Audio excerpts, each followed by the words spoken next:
로마서 1장. 나 바울은 사도로 부름을 받은 그리스도 예수의 종으로서 하나님의 복음을 위해 특별히 선택되었습니다. 이 복음은 하나님께서 오래전에 예언자들을 통해 성경에 약속하신 그리스도 예수에 대한 소식입니다. 하나님의 아들이신 그분은 인간의 족보로는 다윗의 후손으로 태어나셨습니다. 그러나 성결하게 하는 영으로는 죽은 자들 가운데서 부활하심으로써 능력 있는 하나님의 아들로 선언되셨습니다. 이분이 바로 우리 주 예수 그리스도이십니다. 그분을 통해 우리는 은혜와 사도의 직분을 얻었습니다. 우리가 해야 할 일은 모든 이방인들을 불러 주 예수 그리스도의 이름을 믿고 순종하게 하는 것입니다. 여러분도 그들과 함께 부르심을 받아 예수 그리스도의 사람이 되었습니다. 하나님의 사랑을 받아 성도로 부름을 받게 된 로마에 있는 모든 분들에게 하나님 우리 아버지와 주 예수 그리스도께서 은혜와 평강을 내리시기를 바랍니다. 먼저 예수 그리스도를 통해 나의 하나님께 감사합니다. 이는 여러분의 믿음이 온 세상에 널리 알려졌기 때문입니다.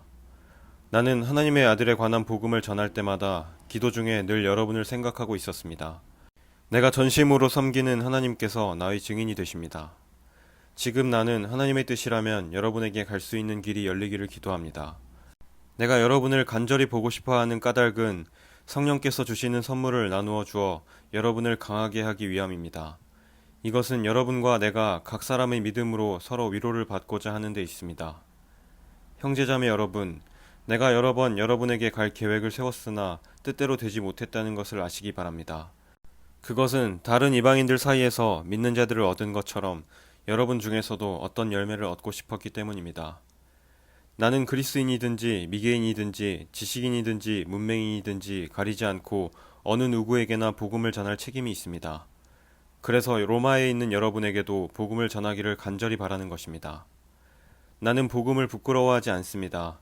그것은 이 복음이 유대인으로부터 시작해서 이방인들에 이르기까지 모든 믿는 사람을 구원에 이르게 하는 하나님의 능력이기 때문입니다. 하나님께서 주시는 의가 복음에 계시되어 있습니다. 성경에 의인은 믿음으로 인하여 살 것이다 라고 기록되어 있듯이 하나님께로부터 오는 의는 처음부터 끝까지 믿음으로 얻을 수 있는 것입니다. 하나님의 진노가 하늘로부터 나타나서 불의한 행동으로 진리를 거스르는 사람들이 행한 모든 경건치 않은 것과 불의를 치십니다. 하나님께서는 사람들에게 하나님을 알 수 있게 하셨으므로 사람들 속에 하나님을 알 만한 것이 있다는 것은 분명합니다. 세상이 창조된 이래로 하나님의 보이지 않는 성품인 그분의 영원한 능력과 신성은 그가 만드신 만물을 보고서 분명히 알 수 있게 되었습니다. 그러므로 사람들은 핑계를 댈 수 없습니다. 사람들은 하나님을 알면서도 하나님께 영광을 돌리지도 않았고 하나님께 감사하지도 않았습니다. 오히려 사람들은 헛된 것을 생각했으며 그들의 어리석은 마음은 어둠으로 가득 찼습니다. 사람들은 자기들이 지혜롭다고 생각하지만 사실은 어리석습니다. 또 사람은 불멸의 하나님의 영광을 죽을 수밖에 없는 인간이나 새나 짐승 또는 뱀과 같은 모양으로 바꾸어 버렸습니다. 그래서 하나님께서는 사람들이 원하는 대로 죄악된 행동을 하도록 내버려 두셨습니다. 사람들은 이제 가지각색의 더러운 죄를 지어 자기들끼리 부끄러운 짓을 행하여 몸을 더럽혔습니다. 사람들은 하나님의 진리를 거짓으로 바꾸었습니다. 창조주 되신 하나님보다 지음받은 피조물들을 더 예배하고 섬겼습니다. 하나님은 영원히 찬송을 받으실 분입니다. 아멘. 이런 이유로 하나님은 사람들을 부끄러운 욕망의 노예로 살게 내버려 두셨습니다. 여자들은 남자들과의 자연스러운 성관계를 여자와 성관계를 갖는 것으로 바꾸었습니다. 이와 똑같이 남자들도 여자들과 행하는 자연스러운 성관계를 버리고 남자들끼리 정욕에 불타 남자가 남자와 부끄러운 짓을 행했습니다. 그래서 스스로 그 잘못에 합당한 벌을 받았습니다. 사람들이 하나님을 아는 것을 하찮게 여겼으므로 하나님께서는 사람들이 타락한 생각에 빠지게 하시고 사람들이 해서는 안 될 일들을 하게 내버려 두셨습니다. 그들은 온갖 불의와 악행과 탐욕과 악독으로 가득 찬 사람들입니다.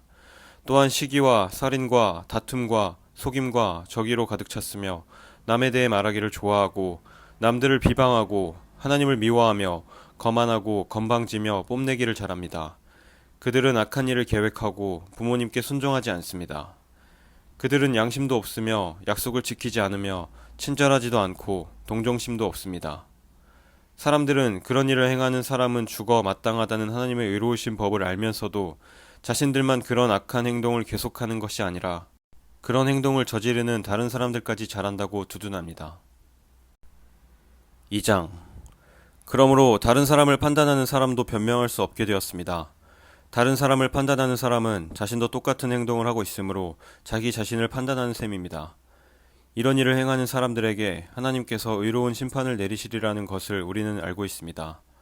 악한 일을 행하는 사람들을 판단하면서 실은 자신도 똑같은 일을 하고 있는 사람에게 한마디 하겠습니다. 그대가 혹시라도 하나님의 심판을 피할 수 있다고 생각하십니까? 그렇지 않다면 하나님의 자비로우심이 여러분을 회개로 이끄신다는 것을 깨닫지 못하고 그분의 자비로우심과 넓으신 아량과 오래 참으심의 풍성함을 멸시하는 것입니까?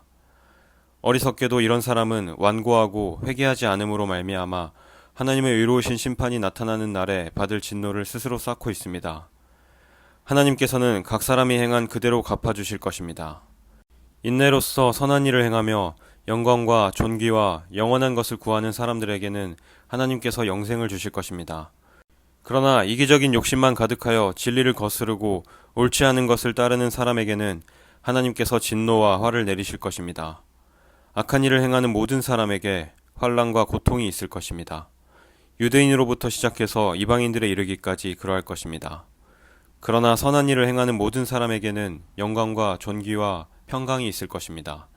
유대인으로부터 시작해서 이방인들에게 이르기까지 그러할 것입니다. 그것은 하나님께서 모든 사람을 차별하지 않으시기 때문입니다. 율법을 모르는 사람들이 죄를 지으면 율법과 상관없이 망할 것이요, 율법을 아는 사람들이 죄를 지으면 율법에 따라 심판을 받을 것입니다. 그것은 하나님 앞에서는 율법을 듣는 사람이 의로운 사람이 아니라 오직 율법을 행하는 사람이라야 의롭다고 인정받기 때문입니다. 이런 까닭에 율법을 가지고 있지 않은 이방인들이 본성에 따라서 율법이 요구하는 대로 행하였다면 그 사람은 율법을 가지고 있지 않지만 자신이 자기에게 율법이 되는 것입니다. 이런 사람들은 율법이 요구하는 것이 그들 마음속에 새겨져 있는 것을 보여주며 그들의 양심이 그것을 증언하고 그들의 생각이 그들의 잘못을 고소하기도 하며 그들 자신을 변명하기도 합니다. 이 모든 일은 내가 전파한 복음대로 하나님께서 예수 그리스도를 통해 사람들의 비밀스러운 삶들을 심판하실 때 일어날 것입니다. 자신을 유대인이라 부르는 여러분은 어떠합니까? 여러분은 모세의 율법을 의지하며 하나님과 사귄다고 자랑합니다. 여러분은 하나님의 뜻이 무엇인지도 알며 율법을 배웠기 때문에 무엇이 옳은지도 분별할 수 있습니다. 여러분은 스스로가 안못 보는 사람의 인도자요, 어둠 속에 있는 사람의 빛이라고 확신하고 있습니다. 또 율법에서 지식과 진리의 근본을 터득했다고 하면서 여러분 자신을 어리석은 사람의 교사요, 어린아이의 선생이라고 생각합니다. 그러는 여러분이 다른 사람은 가르치면서 왜 여러분 자신은 가르치지 않습니까? 다른 사람에게는 도둑질하지 말라고 설교하면서 여러분 자신은 왜 도둑질합니까? 간음하지 말라고 하면서 여러분은 왜 간음을 행합니까? 우상은 미워하면서 여러분은 왜 신전에 있는 물건을 훔칩니까? 율법이 있다고 자랑하면서도 그 율법을 지키지 않음으로써 하나님을 욕되게 하는 까닭은 또 무엇입니까? 너희 때문에 하나님의 이름이 이방인들 사이에서 욕을 먹고 있다고 성경에 기록된 말씀과 어쩌면 그렇게도 똑같습니까? 여러분이 율법을 지키면 여러분이 받은 할례는 가치 있는 것이 되지만 율법을 지키지 않으면 여러분은 할례를 받지 않은 사람처럼 되고 맙니다. 반대로 할례를 받지 않은 이방인이 율법이 명하는 내용들을 지키면 하나님께서는 그 사람을 할례를 받은 사람으로 여기지 않겠습니까? 할례는 받지 않았어도 율법을 지키는 사람이 할례는 받았으나 율법을 어기는 여러분을 오히려 율법의 파괴자라고 판단할 것입니다. 그러므로 겉모습만 유대인인 사람은 진정한 의미에서 유대인이 아닙니다. 그리고 몸에만 행해진 할례는 진정한 의미에서 할례가 아닙니다. 마음으로 유대인인 사람이 진정한 의미에서 유대인입니다. 그리고 율법이 아니라 성령을 따라 마음에 받는 할례가 진정한 의미의 할례입니다. 그런 사람은 사람이 아니라 하나님께로부터 칭찬을 받습니다. 3장. 그렇다면 유대인이 이방인보다 더 나은 것은 무엇입니까? 또 할례의 가치는 무엇이겠습니까? 모든 면에서 많이 있습니다. 첫째로 중요한 것은 유대인들이 하나님의 말씀을 맡았다는 사실입니다. 그런데 만일 유대인 중에 하나님을 믿지 않는 사람이 있다면 어떻겠습니까? 이 사람들이 믿지 않는다고 해서 하나님의 신실하심이 무효가 되겠습니까? 절대로 그렇지 않습니다. 설령 모든 사람이 거짓말쟁이라 하더라도 하나님은 참되십니다. 성경에도 이렇게 기록되어 있습니다. 주께서는 주님의 말씀으로 의로우심을 나타내시고 심판하실 때 주님께서 이기실 것입니다. 내가 사람들이 사용하는 논리의 방식대로 말해보겠습니다. 우리가 의롭지 못한 것 때문에 하나님의 의로우심이 더욱 밝히 드러날 경우 뭐라고 하겠습니까? 우리에게 진노를 내리시는 하나님을 의롭지 못하다고 하겠습니까? 결코 그럴 수 없습니다. 하나님께서 의롭지 못하시다면 어떻게 하나님께서 세상을 심판하시겠습니까? 사람들 중에는 내가 거짓말을 하여 그 때문에 하나님의 참되심이 드러난다면 오히려 하나님께 영광이 되는데 왜 내가 죄인 취급을 받아야 하는가 라고 우기는 사람도 있을 것입니다. 이것은 마치 선한 결과를 얻기 위해 악을 행하자 라고 말하는 것과 같습니다. 사람들은 우리가 그렇게 가르친다고 우리에 대해 비난을 하고 다닙니다. 그러나 그런 사람들은 정죄를 받아 마땅합니다. 그렇다면 과연 우리 유대인들에게 이방인들보다 나은 것이 있습니까? 전혀 없습니다. 이미 말했듯이 유대인이나 이방인들이나 모두가 죄 아래 있습니다. 성경에 이렇게 기록되어 있습니다. 의인은 한 사람도 없다. 깨닫는 사람도 없고 하나님을 찾는 사람도 없다. 모두가 곁길로 나가 하나같이 쓸모없게 되었다. 선한 일을 행하는 사람은 단 한 사람도 없다. 그들의 목구멍은 열린 무덤이고 혀로는 사람을 속인다. 그들의 입술에는 독사의 독이 있다. 그들의 입은 저주와 독설로 가득 찼다. 그들은 사람을 죽이려고 바쁘게 움직이며 그들이 가는 곳마다 멸망과 비참함이 있다. 그들은 평화의 길을 알지 못한다. 그들의 눈에는 하나님을 두려워하는 것이 없다. 우리가 알기로는 율법에 기록된 내용은 그 무엇이 되었든 율법 아래 사는 사람들에게 말하는 것입니다. 그래서 누구든지 변명할 말이 없게 되고 온 세상은 하나님의 심판 아래 있게 됩니다. 그러므로 율법을 지키는 것으로 하나님 앞에서 의롭다고 인정을 받을 사람은 아무도 없습니다. 왜냐하면 율법은 우리가 죄인이라는 사실을 알게 해주기 때문입니다. 그러나 이제는 율법 없이도 하나님께로부터 오는 의가 나타났습니다. 이것은 율법과 예언자들도 증언한 것입니다. 하나님께로부터 오는 의는 예수 그리스도를 믿는 믿음을 통해 옵니다. 이 의는 믿는 사람이라면 누구에게나 주어지는 것이며 사람을 차별하지 않습니다. 모든 사람이 죄를 지어 하나님의 영광에 이를 수 없게 되었습니다. 그런 사람이 그리스도 예수께서 주시는 속죄를 통해 하나님의 은혜로 의롭다는 판단을 받습니다. 그것은 하나님께서 거저 주시는 선물입니다. 하나님께서 예수님을 화목제물로 내어주셨으며 누구든지 예수님의 피를 믿음으로 죄를 용서받게 됩니다. 하나님은 이전에 살았던 사람들이 지은 죄에 대해 오래 참으심으로 심판하지 않으셨습니다. 이렇게 하여 하나님께서는 그분의 의로우심을 보이셨습니다. 하나님께서 이 시기에 그분의 의로우심을 보이신 것은 하나님 자신이 의로우시다는 것과 예수님을 믿는 사람을 의롭게 하신다는 것을 보이기 위해서였습니다. 그렇다면 사람이 자랑할 것이 어디 있겠습니까? 자랑할 것이라고는 하나도 없습니다. 어떠한 법으로 사람이 의롭게 됩니까? 율법을 지키는 데서 오는 것입니까? 이런 것과는 상관이 없습니다. 의롭게 되는 것은 오직 믿음의 원리에 의해서만 이루어집니다.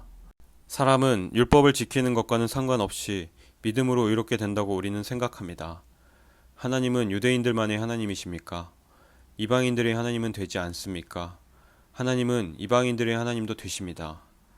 하나님은 오직 한 분이시므로 그분은 할례를 받은 사람이나 할례를 받지 않은 사람이나 동일하게 믿음으로 의롭게 해주십니다.